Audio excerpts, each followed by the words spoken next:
आज हम यिर्मयाह की पुस्तक अध्याय 50 का अध्ययन करेंगे। बेबीलोन और कसदियों के देश के विषय में यहोवा ने यिर्मयाह भविष्यद्वक्ता के द्वारा यह वचन कहा, जातियों में बताओ, सुनाओ और झंडा खड़ा करो। सुनाओ, मत छिपाओ कि बेबीलोन ले लिया गया। बेल का मुंह काला हो गया, मरोदक विस्मित हो गया। बेबीलोन की प्रतिमाएं लज्जित हुई और उसकी बेडोल मूरतें विस्मित हो गई, क्योंकि उत्तर दिशा से एक जाति उस पर चढ़ाई करके उसके देश को यहाँ तक उजाड़ देगी कि क्या मनुष्य क्या पशु उसमें कोई भी न रहेगा, सब भाग जाएंगे। इस्राएलियों की स्वदेश वापसी। यहोवा की यह वाणी है कि उन दिनों में इस्राएली और यहूदा एक संग आएंगे। वे रोते हुए अपने परमेश्वर यहोवा को ढूंढने के लिए चले आएंगे। वे सियोन की ओर मुंह किए हुए उसका मार्ग पूछते और आपस में यह कहते आएंगे, आओ हम यहोवा से मेल कर ले, उसके साथ ऐसी वाचा बांधे जो कभी भूली न जाए परंतु सदा स्थिर रहे। मेरी प्रजा खोई हुई भेड़े हैं, उनके चरवाहों ने उनको भटका दिया और पहाड़ों पर भटकाया है। वे पहाड़ पहाड़ और पहाड़ी पहाड़ी घूमते घूमते अपने बैठने के स्थान को भूल गई है।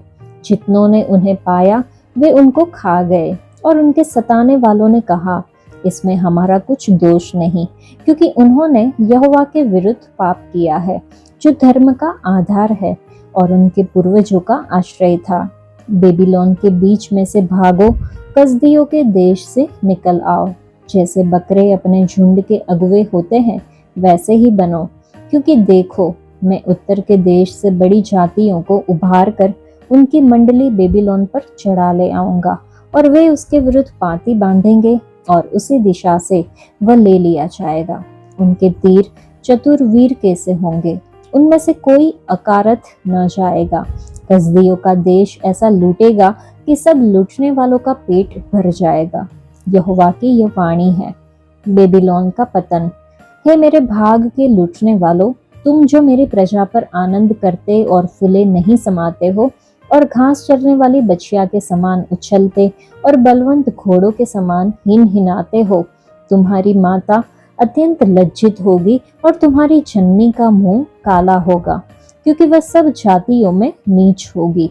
वह जंगल और मरु और निर्जल देश हो जाएगी। यहोवा के क्रोध के कारण वह देश निर्जन रहेगा, वह उजाड़ ही उजाड़ होगा।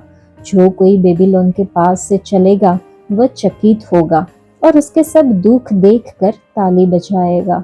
हे सब धनुर्धारियों, बेबीलोन के चारों ओर उसके विरुद्ध पांति बांधो, उस पर तीर चलाओ, उन्हें मत रख छोड़ो, क्योंकि उसने यहोवा के विरुद्ध पाप किया है। चारों ओर से उस पर ललकारो, उसने हार मानी, उसके कोट गिराए गए, उसकी शहरपनाह ढाई गई, क्योंकि यहोवा उससे अपना बदला लेने पर है। इसलिए तुम भी उससे अपना बदला लो, जैसा उसने किया है वैसा ही तुम भी उससे करो। बेबीलोन में से बोने वाले और काटने वाले दोनों को नष्ट करो। वे दुखदाई तलवार के डर के मारे अपने अपने लोगों की ओर फिरे और अपने अपने देश को भाग जाए। इस्राएलियों की वापसी। इस्राएल भगाई हुई भेड़ है, सिंहों ने उसको भगा दिया है। पहले तो अश्शूर के राजा ने उसको खा डाला और तब बेबीलोन के राजा नबूकदनेस्सर ने उसकी हड्डियों को तोड़ दिया है। इस कारण इस्राएल का परमेश्वर, सेनाओं का यहोवा यूं कहता है, देखो जैसे मैंने अश्शूर के राजा को दंड दिया था, वैसे ही अब देश समेत बेबीलोन के राजा को दंड दूंगा। मैं इस्राएल को उसकी चराई में लौटा लाऊंगा और वह करमेल और बाशान में फिर चरेगा और एप्रेम के पहाड़ों पर और गिलाद में फिर भर पेट खाने पाएगा। यहोवा की यह वाणी है कि उन दिनों में इस्राएल का अधर्म ढूंढने पर भी नहीं मिलेगा और यहूदा के पाप खोजने पर भी नहीं मिलेंगे, क्योंकि जिन्हें मैं बचाऊं उनके पाप भी क्षमा कर दूंगा। परमेश्वर द्वारा बेबीलोन का न्याय। तू मरातेम देश और पकोद नगर के निवासियों पर चढ़ाई कर, मनुष्यों को तो मार डाल और धन का सत्यानाश कर। यहोवा की यह वाणी है। और जो जो आज्ञा मैं तुझे देता हूँ उन सबों के अनुसार कर। सुनो, उस देश में युद्ध और सत्यानाश का सा शब्द हो रहा है। जो हथौड़ा सारी पृथ्वी के लोगों को चूर चूर करता था, वह कैसा काट डाला गया है। बेबीलोन सब जातियों के बीच में कैसा उजाड़ हो गया है। हे बेबीलोन, मैंने तेरे लिए फंदा लगाया और तू अनजाने उसमें फंस भी गया। तू ढूंढ कर पकड़ा गया है, क्योंकि तू यहोवा का विरोध करता था। प्रभु सेनाओं के यहोवा ने अपने शस्त्रों का घर खोलकर अपने क्रोध प्रकट करने का सामान निकाला है, क्योंकि सेनाओं के प्रभु यहोवा को कसदियों के देश में एक काम करना है। पृथ्वी की छोर से आओ और उसकी बखारियों को खोलो, उसको ढेर ही ढेर बना दो। ऐसा सत्यानाश करो कि उसमें कुछ भी न बचा रहे। उसके सब बैलों का नाश करो, वे घात होने के स्थान में उतर जाए। उन पर हाय, क्योंकि उनके दंड पाने का दिन आ पहुंचा है। सुनो, बेबीलोन के देश में से भागने वालों का सा बोल सुनाई पड़ता है, जो सियोन में ये समाचार देने को दौड़े आते हैं कि हमारा परमेश्वर यहोवा अपने मंदिर का बदला ले रहा है। सब धनुर्धारियों को बेबीलोन के विरुद्ध इकट्ठे करो, उसके चारों ओर छावनी डालो, कोई जन भाग कर निकलने न पाए। उसके काम का बदला उसे दो, जैसा उसने किया है ठीक वैसा ही उसके साथ करो, क्योंकि उसने यहोवा इस्राएल के पवित्र के विरुद्ध अभिमान किया है। इस कारण उसके जवान चौकों में गिराए जाएंगे और सब योद्धाओं का बोल बंद हो जाएगा। यहोवा की यही वाणी है। प्रभु सेनाओं के यहोवा की यह वाणी है, हे अभिमानी, मैं तेरे विरुद्ध हूँ। तेरे दंड पाने का दिन आ गया है। अभिमानी ठोकर खाकर गिरेगा और कोई उसे फिर न उठाएगा, और मैं उसके नगरों में आग लगाऊंगा, जिससे उसके चारों ओर सब कुछ भस्म हो जाएगा। सेनाओं का यहोवा यूं कहता है, इस्राएल और यहूदा दोनों बराबर पीसे हुए हैं, और जितनों ने उनको बंधुआ किया वे उन्हें पकड़े रहते हैं और जाने नहीं देते। उनका छुड़ाने वाला सामर्थी है, सेनाओं का यहोवा यही उसका नाम है। वह उनका मुकदमा भली भांति लड़ेगा कि पृथ्वी को चैन दे, परंतु बेबीलोन के निवासियों को व्याकुल करे। यहोवा की ये वाणी है, कसदियों और बेबीलोन के हाकिम, पंडित आदि सब निवासियों पर तलवार चलेगी। बड़ा बोल बोलने वालों पर तलवार चलेगी और वे मूर्ख बनेंगे। उसके शूरवीरों पर भी तलवार चलेगी और वे विस्मित हो जाएंगे। उसके सवारों और रथियों पर और सब मिले जुले लोगों पर भी तलवार चलेगी और वे स्त्रियां बन जाएंगे। उसके भंडारों पर तलवार चलेगी और वे लूट जाएंगे। उसके जलाशयों पर सूखा पड़ेगा और वे सूख जाएंगे, क्योंकि वह खुदी हुई मूर्तों से भरा हुआ देश है और वे अपनी भयानक प्रतिमाओं पर बाउले हैं। इसलिए निर्जल देश के जंतु सियारों के संग मिलकर वहां बसेंगे और शुतुरमुर्ग उसमें वास करेंगे, और वह फिर सदा तक बसाया न जाएगा, न युग युग उसमें कोई वास कर सकेगा।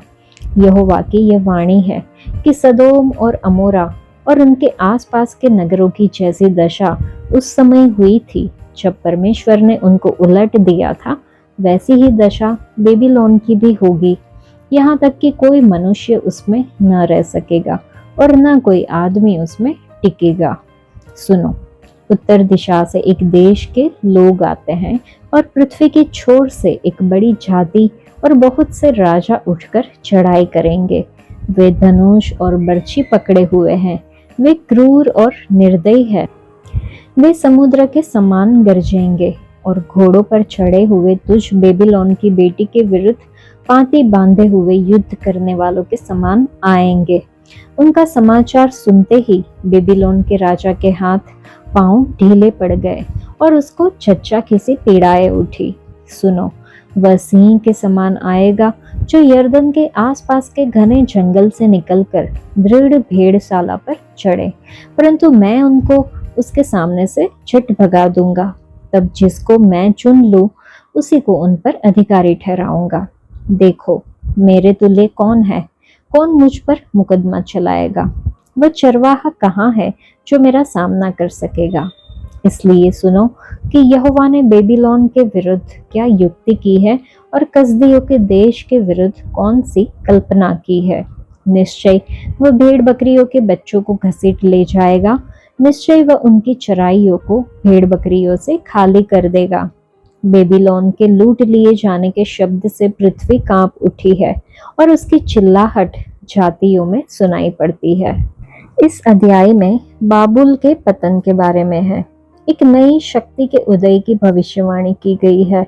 बाबुल मानवीय गर्व और उत्पीड़न का प्रतीक है। परमेश्वर घोषणा करते हैं कि बाबुल गिर जाएगा और यह उन इस्राएलियों के लिए आशा का संदेश है जिन्होंने बाबुल की बंधुआई में कष्ट सहे। ऐसे शक्तिशाली साम्राज्य का पतन ये दर्शाता है कि कोई भी शक्ति परमेश्वर के अधिकार को चुनौती नहीं दे सकती। यह इस्राएल के अंतिम पुनर्स्थापना की भी घोषणा करता है। परमेश्वर अपने लोगों को देशों से इकट्ठा करने का वादा करता है, उन्हें उनके भविष्य के प्रति अपनी अटूट प्रतिबद्धता की याद दिलाता है। यह वादा छुटकारे के विषय पर जोर देता है जो पूरे पवित्र शास्त्र में दोहराया गया है। जैसे इस अध्याय में लिखा है कि इस्राएल और यहूदा के लोग एक साथ सताए गए हैं। जिन लोगों ने उन्हें बंदी बनाया था उन्होंने उन्हें जकड़ रखा है और उन्हें जाने नहीं दिया। हाँ, ठीक इसी तरह दुश्मन शैतान हमारे जीवन और परिवारों पर अत्याचार करता है और हमें कस कर पकड़ता है और जाने नहीं देता। हम भी अपने जीवन में ऐसा ही महसूस करते हैं। लगातार प्रार्थना करने के बावजूद जब कोई उत्तर नहीं मिलता है तो हम निराश हो जाते हैं। क्या हम मुक्ति के लिए तरस रहे हैं? यहाँ हमारे लिए एक सुसमाचार है, और वो क्या है? उनका उद्धारक जो उन्हें बंदी से छुड़ाता है शक्तिशाली है। उनका नाम सेनाओं का यहोवा है। वास्तव में हमारा परमेश्वर हमारी ओर से हमारे शत्रुओं के विरुद्ध लड़ता है। वह युद्ध में पराक्रमी है। सेनाओं का यहोवा धनुष तोड़ता है, भाले को चकनाचूर करता है और रथों को आग से जलाता है। उसने फिरौन और उसकी सेनाओं को लाल सागर में डुबो दिया और एक बड़ी जीत हासिल की। सेनाओं का यहोवा ने हमारे पिछले जीवन में अनगिनत लड़ाइयां लड़ी है और हमें जीत दिलाई है। अब भी वह हमारे विरोधी शत्रु को गिरा देंगे। चलिए हम शांत रहे और इस विश्वास और आश्वासन के साथ उनका धन्यवाद करें। हमारा परमेश्वर हमारा पक्ष लेंगे, अर्थात वह हमारे लिए स्वतंत्र रूप से पक्ष लेंगे। हमें चिंता या डर की आवश्यकता नहीं है।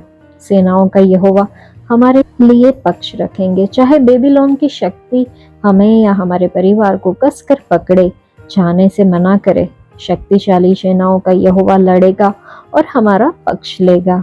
निश्चय ही उद्धार और विजय हमारा है। चलिए हम विश्वास और शांति के साथ अपनी यात्रा जारी रखें। प्रभु हमें इस जीवन और आने वाले जीवन में विश्राम देंगे, ऐसा विश्वास भी करें। आज के लिए इतना ही। परमेश्वर आप सबको आशीष दे। धन्यवाद।